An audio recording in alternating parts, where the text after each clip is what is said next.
যে আমি তার বক্তব্য যখন শুনতাম, তার মাথা নাড়ানো, তার হাত নাড়ানো, এটা দেখে আমি কলিজা দিয়ে এটা বুঝতাম যে তার এই কথাগুলো কোনো রকম নাটক বা মেক নয়, বরং হৃদয় উৎসারিত কথা। বক্তব্য অনেকেই দেয়, অনেক সুন্দর সুন্দর স্বপ্ন দেখায়, অনেক লম্বা লম্বা হুঙ্কার ছাড়ে, কিন্তু আমি ইয়াকিনের সাথে এই কথা স্পষ্ট বুঝেছি যে শহীদ শরীফ ওসমান হাদি তার জবান আর তার দিল বরাবর ছিল। সে হৃদয়ে যা লালন করেছে তা জবানে উচ্চারণ করেছে। অতএব আমি শুধুমাত্র এই এতটুকু কথা মনে করাইতে চাই, আজকে ভারতীয় আধিপত্যবাদের দোসররা, তাদের এটা মনে করা উচিত, ভারত থেকে তারা আমার দেশের জুলাই যোদ্ধাকে ঘাড়ে গুলি করার পরামর্শ দিয়েছে, মাথায় গুলি করে তাকে শহীদ করেছে।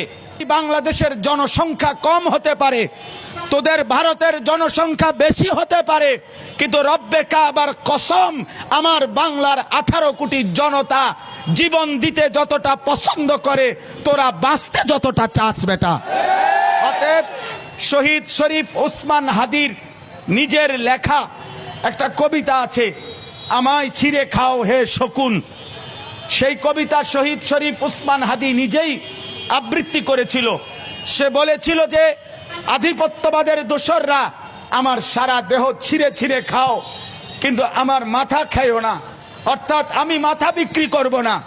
কিন্তু দুশ্মন শহীদ শরীফ ওসমান হাদির মাথায় গুলি করেছে, জীবন দিয়েছে, কিন্তু শহীদ শরীফ ওসমান হাদি প্রমাণ করেছে, ধ্রিম ধ্রিম বাজে গণ দুন্দুবি দামামা, হাঁকে ভীর শির দেগা নিহি দেগা আমামা।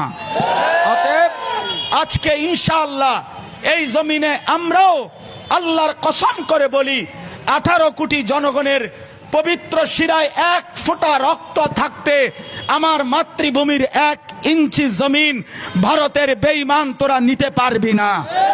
এই জমিন 1 রক্ত নয়, 1 হাদি নয়, লক্ষ কোটি হাদির রক্তের পবিত্র জমিনে প্রয়োজনে খুন ঝরবে, কিন্তু আজাদি থাকবেই থাকবে, থাকবেই থাকবে, থাকবেই।